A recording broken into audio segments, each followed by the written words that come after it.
मनुष्य जन्म शाप की वरदान? या पृथ्वीवर लाखो करोडो जीव जंतू राहतात, प्राणी राहतात. हे सर्व जीव, जंतू, प्राणी नैसर्गिकरित्या जन्माला येतात. निसर्गाकडून जे मिळे तेच खाऊन जगतात आणि नैसर्गिकरित्याच मरतात. परंतु या सर्व प्राण्यांमध्ये एक प्राणी असाही आहे जो या सर्व प्राण्यांमध्ये सर्वात वेगळा आहे. मनुष्य प्राणी, ज्याला जगण्यासाठी फक्त पैसा आणि पैसाच लागतो. माणूस जन्माला आल्यापासून मरेपर्यंत पैशांसाठी जगतो आणि पैसा पैसा करूनच मरतो. या पृथ्वीवर एकतरी प्राणी, जीव, जंतू असा आहे का, ज्याला जगण्यासाठी पैशांची गरज पडते? नाही ना. माणसाला आयुष्य जगण्यासाठी पैशांचीच गरज पडते आणि हाच पैसा मिळवण्यासाठी माणसाला आयुष्यभर काबाड कष्ट करावे लागतात, तेव्हा कधी माणसाला पोटभर खायला मिळते. पैसा नसेल तर माणसावर उपाशी मरण्याची वेळ येते. मग हाच पैसा मिळवण्यासाठी माणूस काहीही करतो. कोणी कष्टाने, मेहनतीने, इमानदारीने पैसा कमावतो, तर कोणी बेईमानीने, लूटमार करून, तर कोणी चोऱ्यामाऱ्या करून, तर कोणी खून दरोडे करून, तर कोणी स्वतःला विकून पैसा कमावतो. तात्पर्य काय, पैशांशिवाय माणूस जगू शकत नाही. माणसाचे पूर्ण आयुष्य हे सुख शोधण्यातच जाते. तसे पाहिले तर या पृथ्वीवरील सर्वात दुःखी प्राणी हा माणूसच आहे. माणसाचा जन्म हा एक खुद्द माणसाला मिळालेला एक शापच आहे. मनुष्य प्राण्याइतका नीच, निर्लज्ज, निर्दयी, पापी, क्रूर असा प्राणी या पृथ्वीवर दुसरा कोणताच नाही.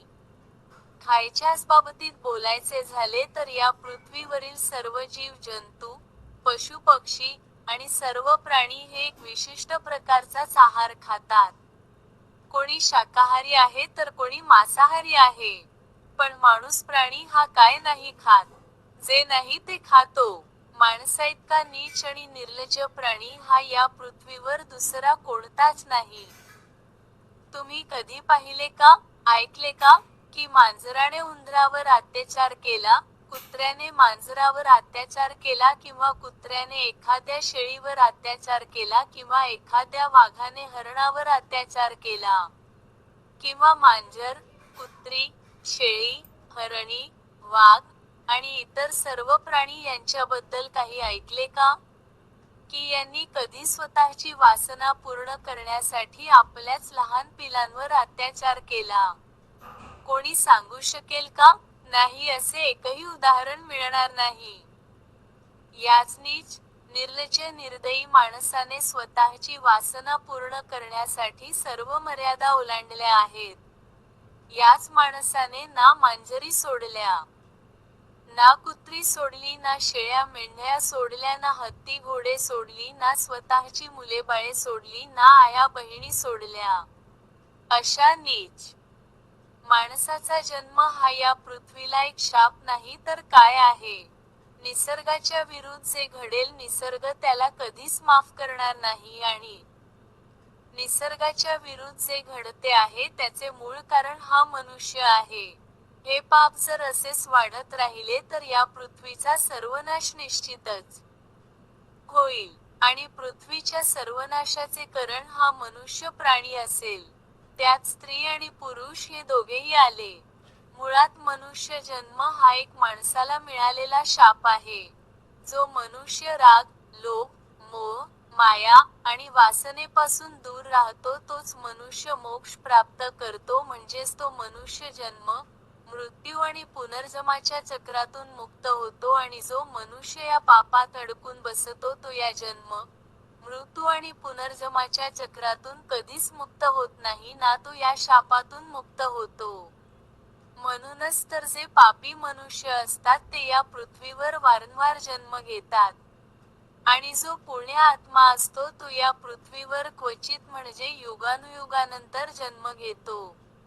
म्हणून तर रामानंतर आजपर्यंत दुसरा राम या पृथ्वीवर जन्माला आला नाही. रावण मात्र आजही सर्वत्र खुलेआम फिरतो आहे, त्याचे अस्तित्व आजही आहे.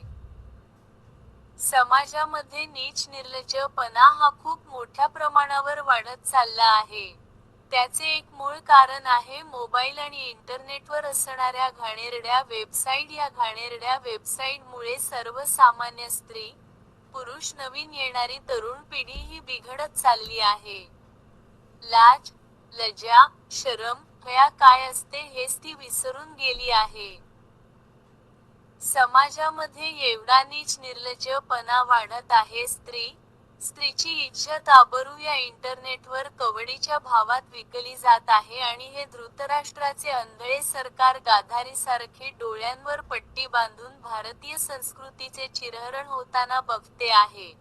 कुठे गेली भारतीय संस्कृती आणि कुठे गेले भारतीय संस्कार? स्त्रियांची इज्जत आबरू कवडीच्या भावात विकते आहे आणि स्त्री कायदे, महिला पोलीस स्टेशन, मोठमोठ्या महिला समित्या या काय झोपा काढता का? हे स्त्री कायदे, महिला पोलीस स्टेशन, महिला समित्या काय फक्त नवरा बायको आणि त्याचा घटस्फोट करण्यापुरत्याच मर्यादित आहात काय? यांची मर्यादा इथेच संपते का? समाजामध्ये स्त्रियांचा नंगानाच असाच चालू राहणार आहे का? भारतीय संस्कृतीची पूर्ण वाट लागेपर्यंत सरकार वाट बघत बसणार आहे का? भारत सरकार हे सर्व रोखू शकते मग का रोकत नाही? जे सरकार एका रात्रीत भारताची करन्सी बदलू शकते, जे सरकार एका रात्रीत एका दिवसापुरते मुख्यमंत्री होऊन आपला मनचाहा कारभार करू शकते ते सरकार एवढे तर नक्कीच करू शकते. सरकारने या सर्व घाणेरड्या वेबसाईट आणि ॲप्स बंद करायला पाहिजे नाहीतर भारतीय संस्कृतीचा सर्वनाश निश्चितच होईल.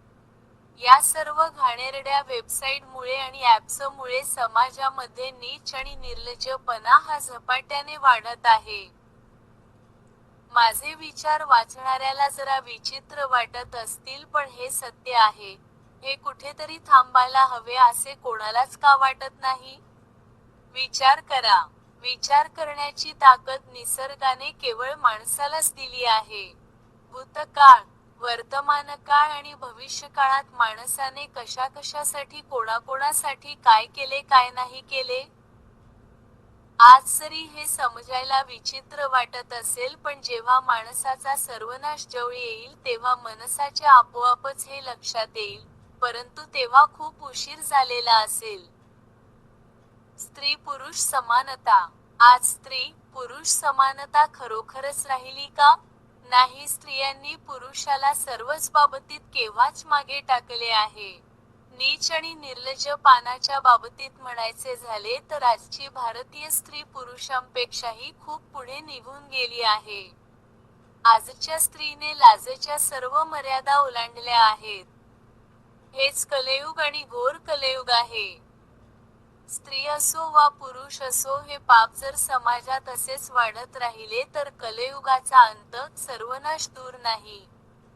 भारतीय संस्कृती, भारतीय संस्कार, पुरोगामी भारत वाचवायचा असेल तर हे सर्व कुठेतरी थांबायला हवे.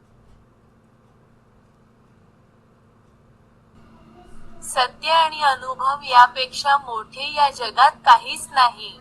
पोस्ट आवडल्यास लाईक, कमेंट आणि शेअर करायला विसरू नका.